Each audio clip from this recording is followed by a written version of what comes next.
if we don't have a sense of self that knows what's valuable to us, like what's important, what really matters, it becomes very difficult to like cut through the noise.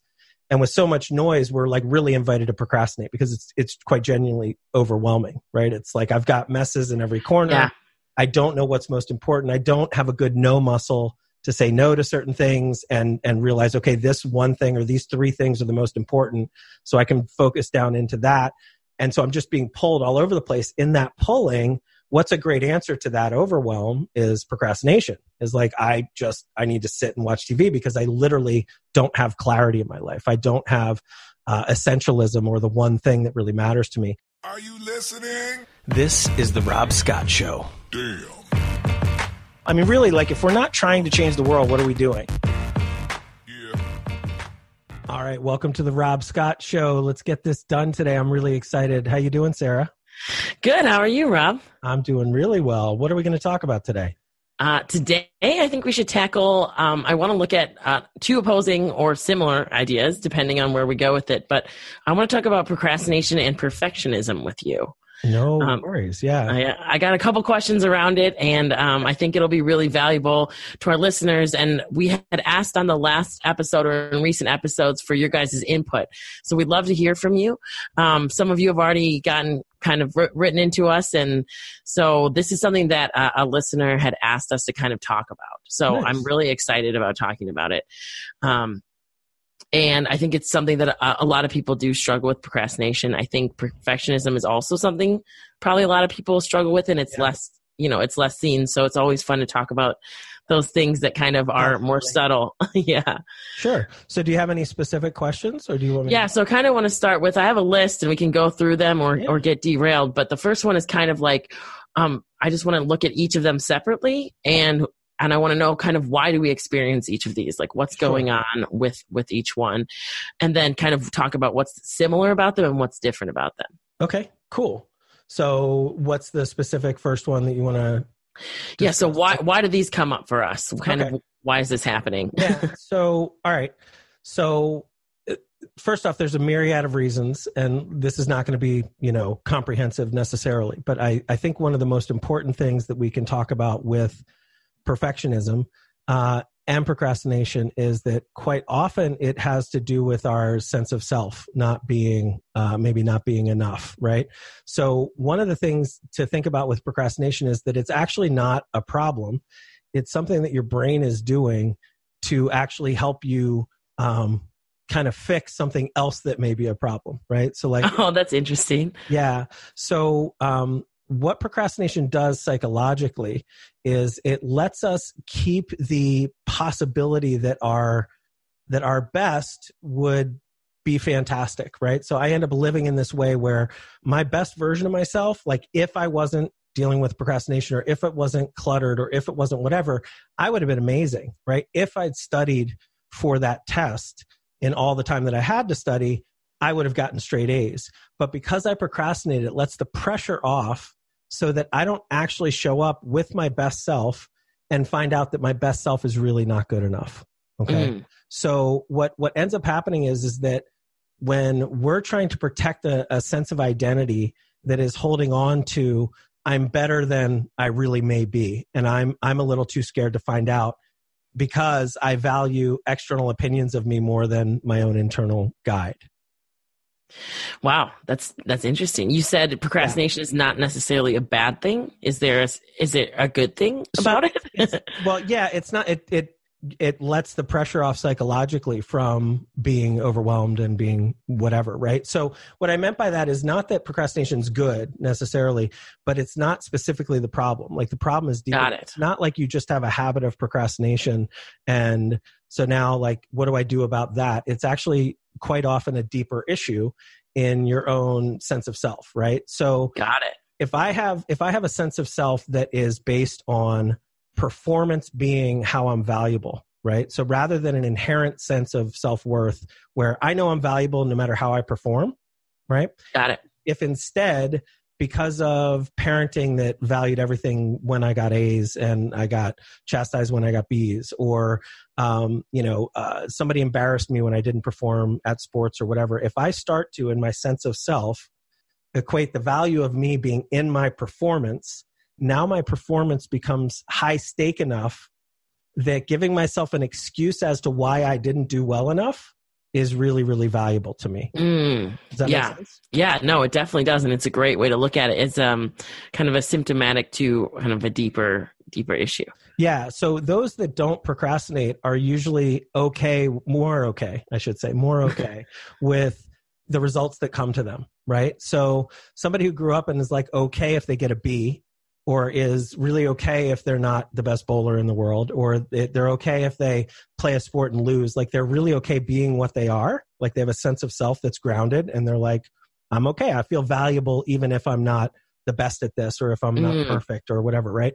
So that's where we can start to see perfectionism come in too. Yeah, I was going to say that's a perfect segue into perfectionism. Yeah. And so, and I haven't really thought about this before, but I think that perfectionism, they're absolutely related 100%. And they could be, procrastination will absolutely lead to, perfectionism will absolutely lead to procrastinating at times. But you could also be perfectionistic and be high functioning doing, right? So procrastination may not be what lets the lever off for somebody who's into perfectionism. You might just be so driven that it's like, I gotta go. And there's a different, underlying issue there.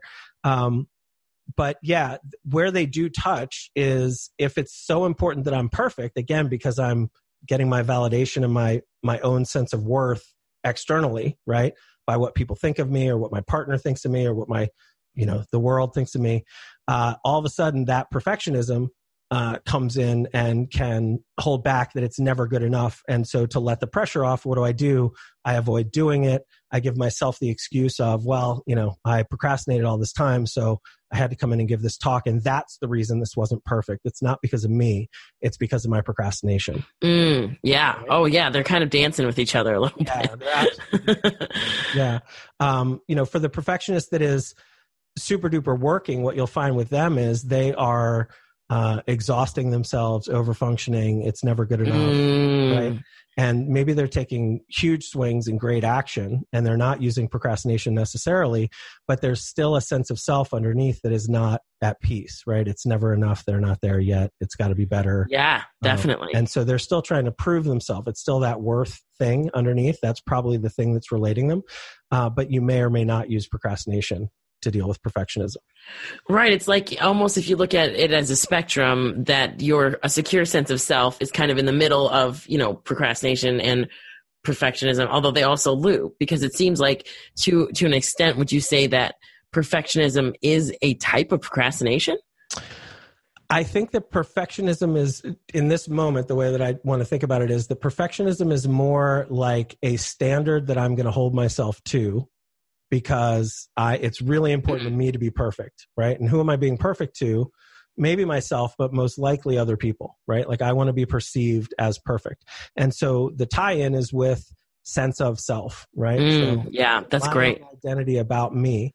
And where I was saying that procrastination isn't necessarily a bad thing, that can come up for other reasons too. Like we might be overwhelmed and in chaos and all that. And all of a sudden, like we need a break, right? And so bouncing off something that's difficult is there too. Another reason that we might procrastinate is something is scary to do. It seems complex or big, and we're exhausted. We're exhausted with decision fatigue, et cetera. And so we decide to procrastinate. And sometimes that's important and healthy, because if we're that perfectionist that's not procrastinating and we're just working, we can end up in like literal adrenal fatigue and sick because we're kind of killing ourselves. Right? Like burning out. Yeah, totally burning out. So procrastination is not necessarily the enemy. And sometimes it's really important to reset kind of your relationship to it and change your own expectations of yourself as to what you can get done and how often you're working and all that different stuff. Because I don't know that the Western idea of working 8 to 16 hour crazy days, whatever that thing is really healthy or what we're supposed to be doing necessarily. Sure.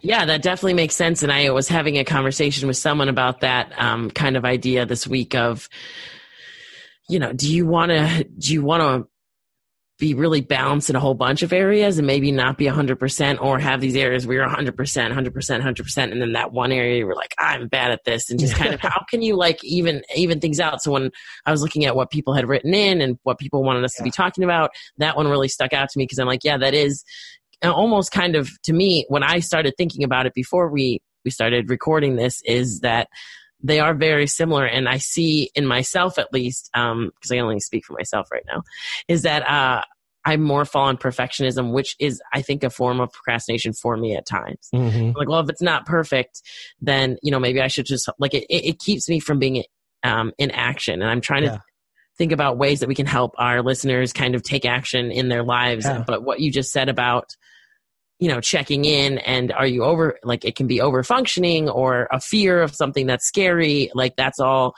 really good factors to kind of involve in this. Well, let's conversation. Let's come back to sense of self as like the core thing.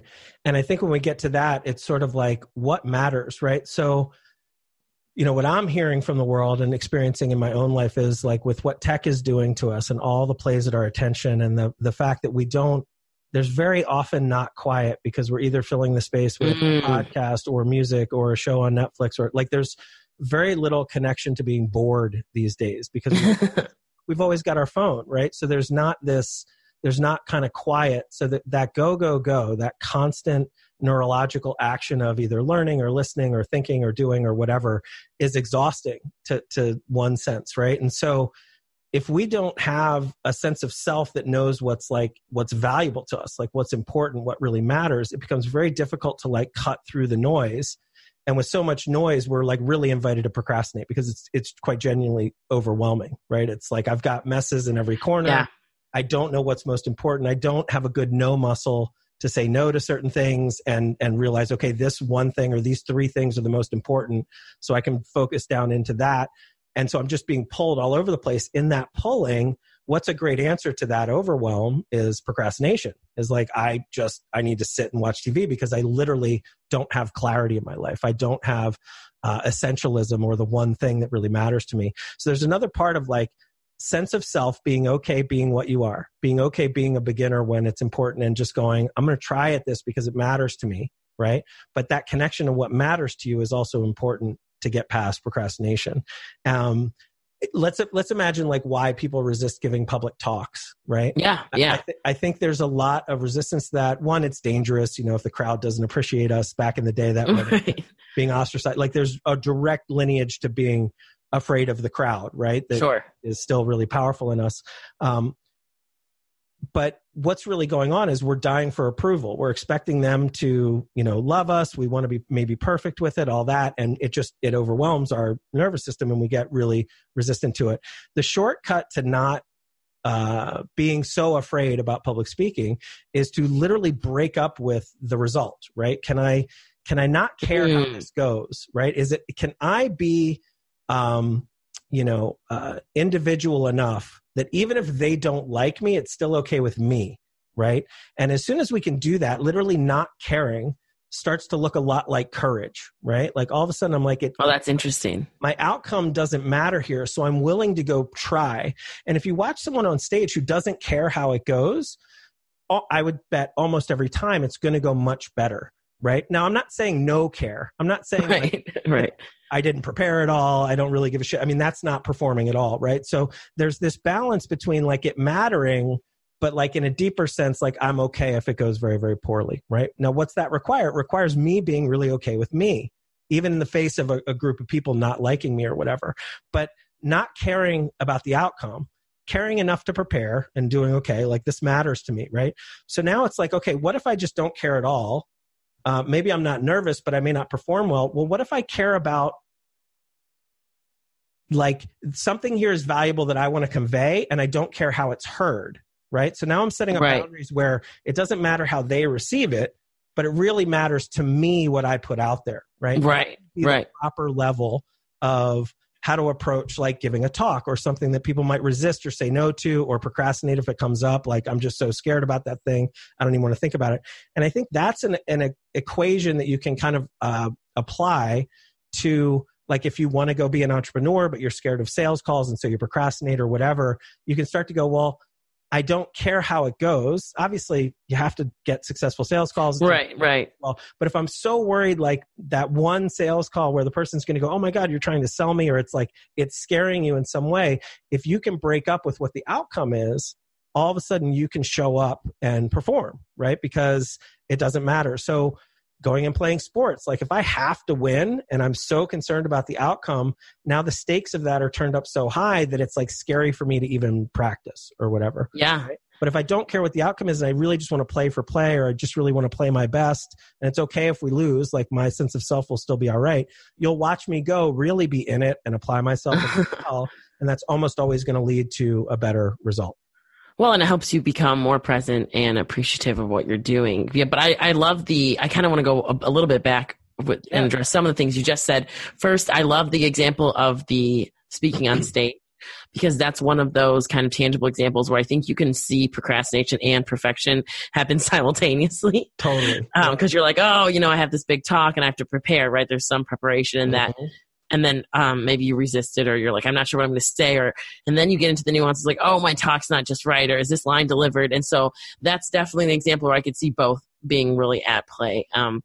And then also with just looking at procrastination, I feel like you mentioned two things. One is, having a secure sense of self and knowing, kind of being comfortable with the outcome and loving yourself through it. And that helps with procrastination. But the other thing you said was that we're in a time in our world where it's really easy to procrastinate, and maybe it always has been. And I've only lived that I know of in the time that I'm in now. But when you were saying that, I was thinking of pop-up notifications on a computer. Yep. Like just or even if you haven't moved your physical body and you're, at work and you're being productive, boom, you got an email and then you've got a notification, and it's in our world. With the way that technology moves, it's so easy having a cell phone in your hand. And I took a friend's and her daughter to the doctor late last night. And so there was other people in the doctor's waiting room, and there was a lady with her baby.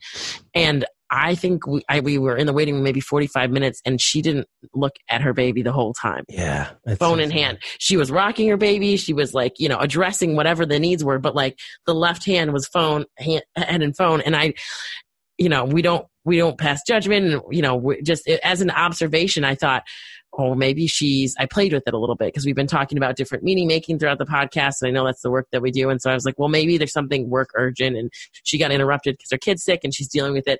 And I was like, well, maybe she's not. And then I'm like, it's just a strange culture to be sitting in a room with other human beings, or not even, it didn't have to be her kid, but just in a room where there's people around you, and just to be I'm living in another place, because that's kind of the culture of people having phones. So I also just kind of want to circle back and mention that, for people who say, hey, I struggle with procrastination. I know you've talked in the past about different tools that we can kind of manage our uses of technology, or ways that we can unplug. But that seems like another maybe useful tip for people who are struggling, is how available, how easy are you making it to have things around you to procrastinate? Well, not only that, it's the how mindful of your attention are you? Right.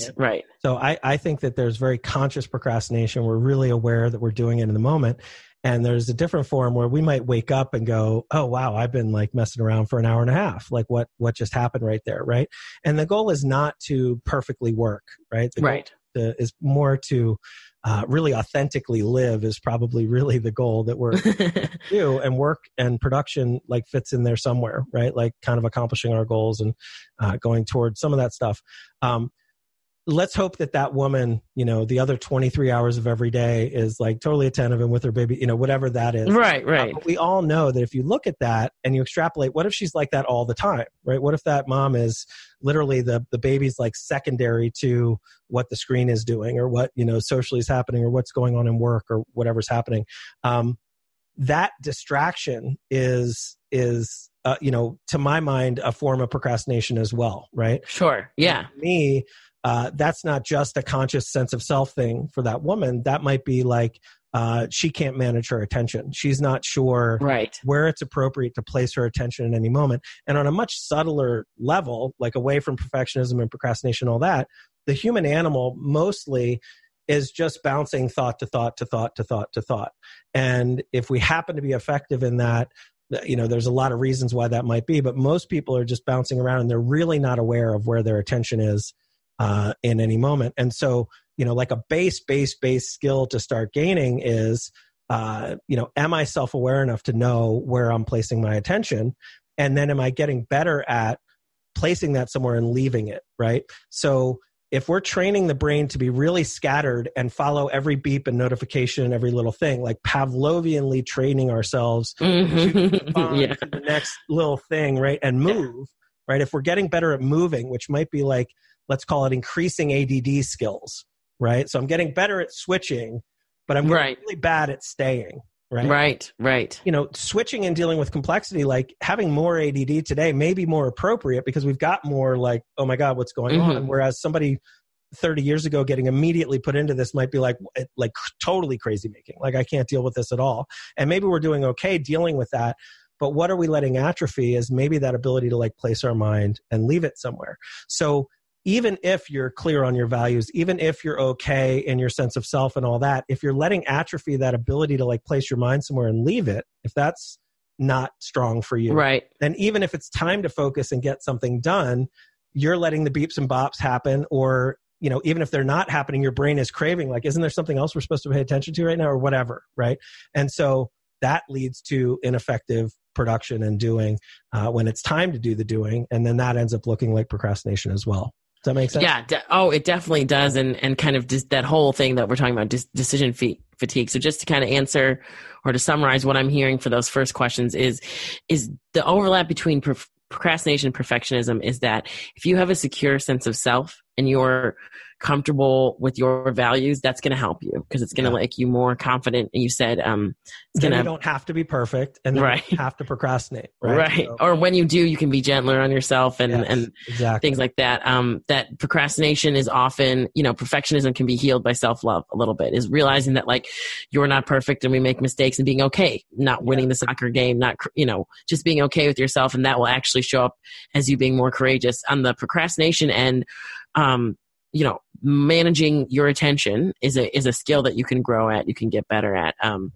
And that if you can learn how to place your mind in one spot, that's going to be an asset for you. If you're trying to work on procrastination, or you think that's, something that you're struggling with. Maybe it's like focus, right? Like how good are you at focusing? And so the reason some people are procrastinating is maybe they feel like they can't focus, right? And so it's like, I don't even know what I'm doing. I find myself doing this and then I'm doing this and then I'm doing that. I mean, I'll put my hand up for that. That definitely happens to me. Just for the record, for anybody listening, Sarah's one of the most effective people I've ever focused, does things fast, does them well, like across the board. You mentioned something that I want to get back to really quickly. You talked about like different areas and being really great at them and kind of letting one atrophy or not. And not to even have an opinion on this, I just think that's something interesting to call out because I think that maybe in our culture, certainly across schools, we tend to train so that hopefully everybody can be at least good or maybe exceptional at everything. So like if a child's really great at math, but they're not so great at English, we found, there's something wrong with English. We've got to train to this deficit, right? And there's another great coach, Dan Sullivan, talks about unique ability. And one of the ideas in that is if somebody's got a natural aptitude for math, why don't we let them just be amazing at math and get better at cooperation and let that person join a better team later where somebody else is doing the communication and the English and whatever. And so I imagine there's probably some level of proficiency that we want in certain basic things. I think in general, our education system needs to be overhauled in lots and lots of ways. But just deciding like what does a young adult kind of need as basic skills, probably more in the ability to learn, not actually learning certain things, but the ability to discover and find things out and deal with technology, et cetera. But yeah, like maybe they need to be able to read and write and all these different things. But if they're exceptional in one thing, does it make sense to like ignore what they're naturally really good at and focus on what they're naturally maybe not amazing at? Or does it make sense to really help them be more exceptional where they have natural gifts, let's say? And I think that's really interesting. And I'm sure I think it's probably both, right? It's probably like, let's give everybody a certain amount of aptitude across the board if we can, or availability to get that. But I really do like the finding what you're amazing at and focusing on being even more amazing there, right? Like really figuring out. Well, and I think that relates to what you were saying about values, right? Yeah. So what is valuable to you? And is it valuable to you to be really, really good at one thing? And if it is, then put down I'm not doing X, X, Y, and Z, but celebrate that you're doing, the other thing really well. Yeah. If that's not, you're like, no, I want to find more balance in my life, then maybe put down I have to be exceptional at this, and just be like, pat yourself on the back and say, hey, there's like 20 things I'm working on at once, and I'm doing pretty good at all of them. Yeah. And just kind of, then that's that sense of self and the security. But yeah, it is, I guess there's always no wrong way to do things.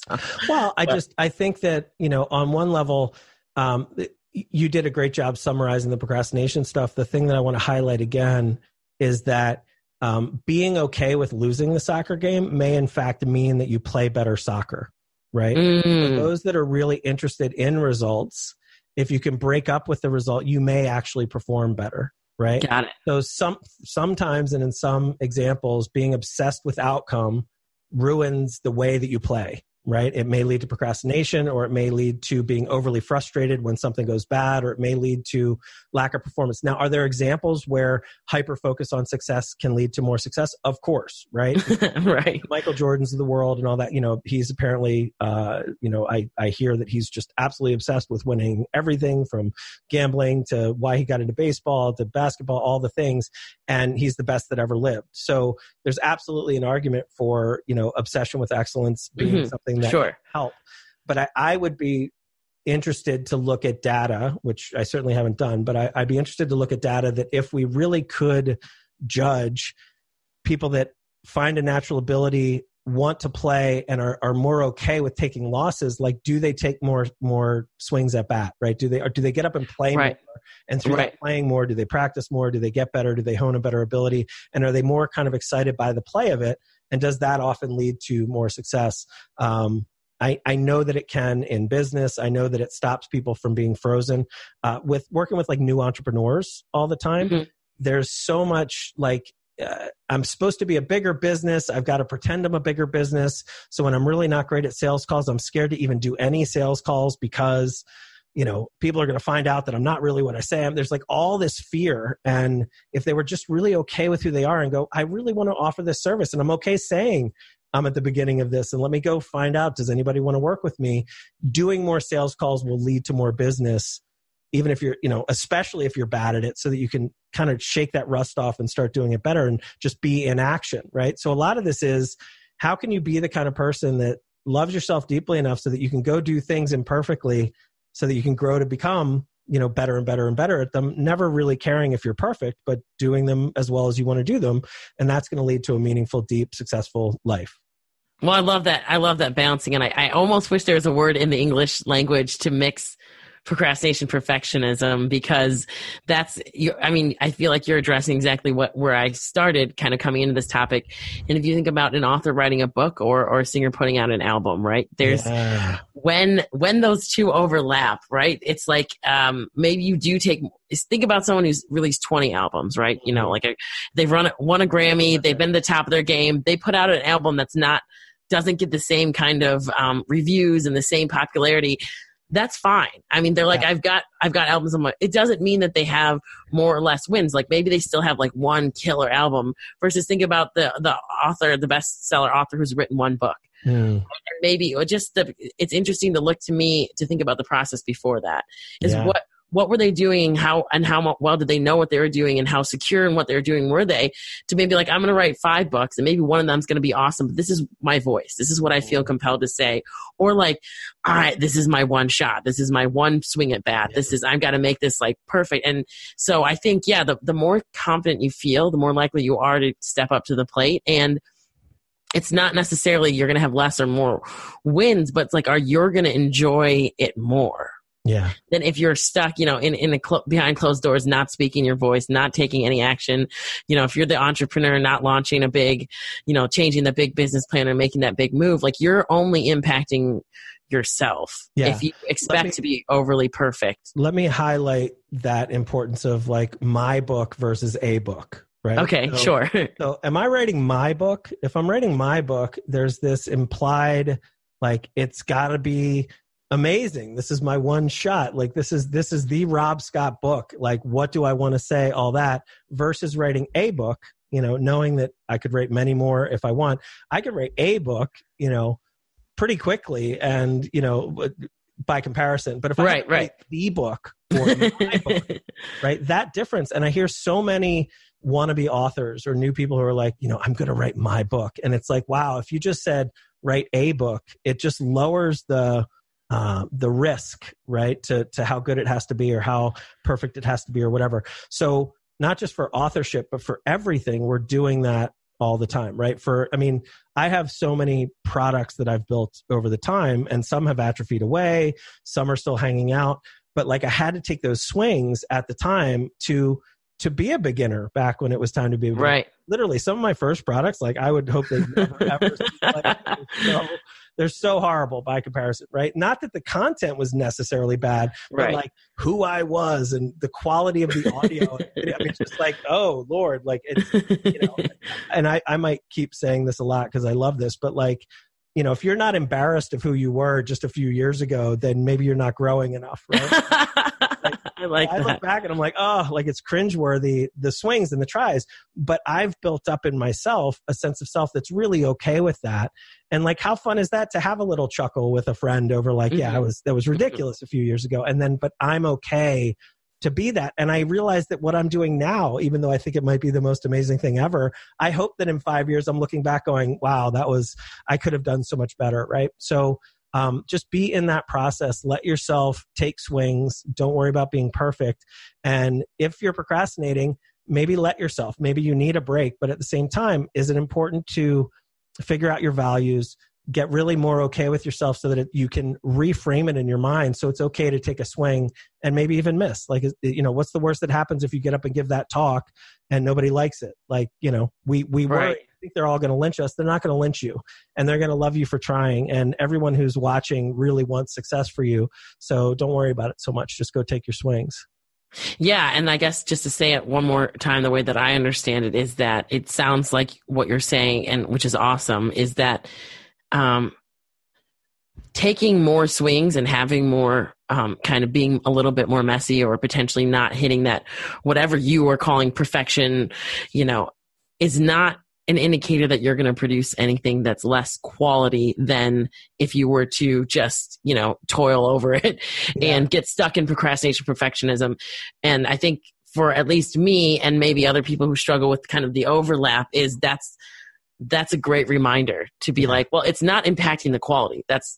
You can take as many swings, you might still hit it out of the park. The other thing too is your perfect today is probably not your perfect tomorrow, right? So like, don't worry so much about it. Just be in action, put stuff out there, and and remember that you may be procrastinating and you may need to. Like I probably take way more breaks now than I used to, right? Because I let myself, like, it's okay. Like I want to go at a pace that fits me. And I also know that the big things seem to happen in moments. It's not that I have to show up every day with the same consistency in what I'm doing. My work is a little bit creative than some, I guess. But like when we do something big, there's probably a period of time in the business where I need some consistent show up in a certain way. But then if we're building like a new course or something that we're doing, that might need like a little bit of shutdown time to let my brain work on it, to then come back and be really productive when it's time to do that. And I used to shame myself in those times where I was giving myself time to let it form because it felt like I wasn't doing anything. And I think now in my life, I'm more aware that something's happening there, even if like, there's nothing yet to tell you, or it's not an outline yet, or it's not anything, but like I'm working on it. And so if I take time to go on walks, or what we call walkabouts, right? Like I'll just kind of drift off into the world to let that marinate and let myself do it. There's a sense of self-love, again, that's at the core that lets me do that. And then I have the freedom to go, okay, what does this look like? And then I come back, and usually there's a little period of being prolific with it and things moving much faster because they're ready to. It's baked now. I can pull it out of the oven and do something with it, and then we hit the next stage of like, well, how do we sell this? And we hit another. Right. But the point is you're taking action, right? You're not getting super stuck. And that's, a lot of people that wrote in and said, hey, I'm stuck, or hey, how do I make this big move? And so it's a lot of people I know, and I'm sure a lot of our listeners get stuck. Yeah. So the trick is not. And then you went through most everything that I had. I only had one extra thought that's not quite related, but Yeah, happy to share it. Is one of the questions I had is like the survival instinct of where this is coming from, which we touched on a little bit, but I thought of a conversation you and I had about how, and this goes back to technology and the movement of information and the access that we have to everything all the time. That procrastination, back in the day, we were talking about hunter-gatherers and how we would literally have to go spend our time like building shelter and hunting for food. And now it's like, you can order things off of Uber Eats and you don't have to even leave your house to get groceries. And so it's just interesting that, I don't know if procrastination is more of an issue today with that decision fatigue or if it's just more seen. But, if you procrastinated back in the hunter-gatherer days, you didn't eat or the rain came into your house because you didn't fix the hole. Yeah. And now it's just, I don't know. I'm not sure quite why I'm sharing it, but just to maybe let the gas off a little bit to other people and just to help awareness of like, there are a lot of things that, are different as far as we're solving survival problems right now. Right. Like survival problems are going away and not for everybody, right? Some people are still not surviving or getting sick and whatever, but to a great degree, mathematically, the human race is getting better at surviving all the time. We have way more access to food and shelter and ease and simplicity, and we've systemized feeding ourselves, and medicine's getting better. And each one of these takes little steps backwards, and there's arguments against all of them. But I think we can all agree that in the great, movement of things, it's way easier to survive now than it was, 200 years ago, 1,000 years ago, 10,000 years ago, whatever.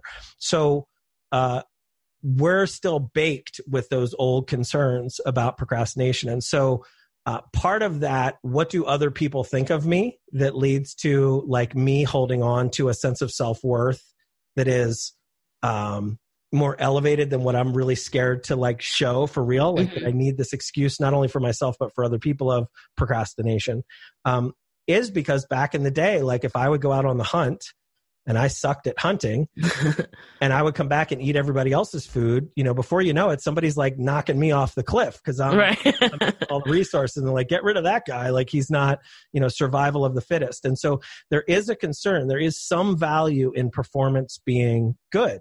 Right. And so that's why it requires a sense of self that's okay in the process of becoming good.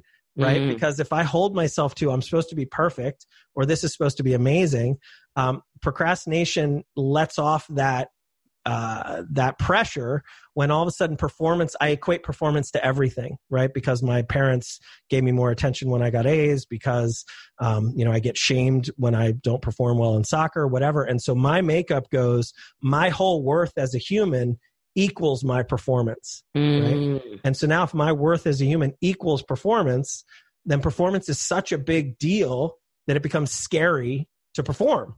Right? All of a sudden it's scary to perform. And so if it's scary to perform, what am I going to do? I'm going to procrastinate often, give myself the psychological excuse. Right. Oh, I would have been amazing. My performance, guys, you don't know how good I really am. I just was super overwhelmed, or I just had all this mess in my house, or I just can't manage my time, guys, whatever. But if I could, right, there's this excuse of I'm really amazing, right? So the person that takes away all the excuses and actually just shows up and is okay being what they are, my argument is that they're going to procrastinate less. They're going to be able to show up in the world and be okay being what they are. You're dealing with a much more authentic person. You're not dealing with somebody who's playing games and breaking promises because it's like, hey, will you show up and prepare for this? Like, I sure will. And then they don't because they procrastinate and they show up poorly. That actually leads to more problems socially, right? So the exact thing that our system thinks it's solving, giving us an excuse, is actually holding us back, if that makes sense. That's exactly. Thank you. That's what I was trying to. That's what you were trying to do. Yeah. So that's what we want to work against. And again, there are other things to get away from procrastination. There's chilling out the bells and the dings. There's, better sleep. There's working out so your whole system is okay. And understanding your values, taking a minute to say, hey, what are the 4 things I value about my day today that are important to get done, instead of what are the 20 things that I'm probably not going to get to. Right. Yeah. Essentialism, right? Getting down to what matters most. Exactly. So all that kind of stuff super duper matters. There's no question. But I really think one of the biggest game changers, one of the biggest switches to flip there that most people don't talk about is how are you attaching an identity level thing to performance, right? To like, how much is your performance defining how you feel about yourself? How much is the size of your business so important to you that it's affecting how you behave in your business? How much is your performance as a soccer player affecting how you practice or don't practice or whatever, right? How much is that talk and being loved by the crowd making you nervous over here? All of those are pointers to the fact that there's some movement or change that you could do in your sense of self really profoundly so that you could be okay in the process of becoming great at any of those things. Yeah, definitely. I love that. Let's wrap it there. What do you think? I think that's good. That work? Yeah, I think that will be super helpful to our listeners who are wondering about it. I think they'll find that awesome. Those very useful tips. Good stuff. All right. Well, listen, thank you everybody for showing up. Cool stuff. Is there anything we want to tell our listeners? I don't know. Cool stuff at robscott.com. Go to fundamentalshift.com. Go to backtobreath.com. Go to identityshifting.com. Go to recodeyourmind.com. Check out some stuff. All right. All right. We'll talk to you guys soon. Thanks, Sarah. Thank you, everybody. Bye. Bye-bye.